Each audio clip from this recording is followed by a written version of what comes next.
All right, for this assignment, we are in week 3, seeing the world through someone else's eyes. And so to explore this essential question, we're really looking at photography and video. So how do people see the world around them?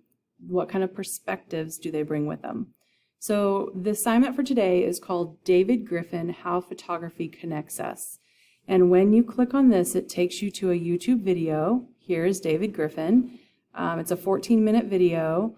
It is very interesting to listen to David and tell about the stories that he has behind each photograph that he's taken.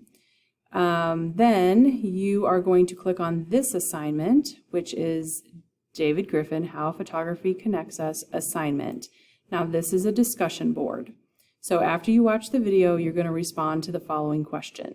Choose one of the photos that appealed to you, and he's going to take you through several photographs and tell you a little bit about each one.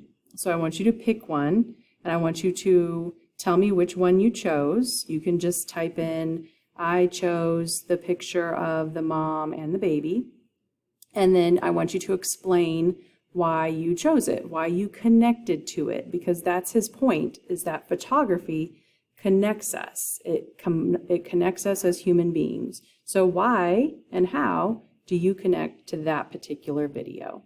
If you have any questions, make sure you email.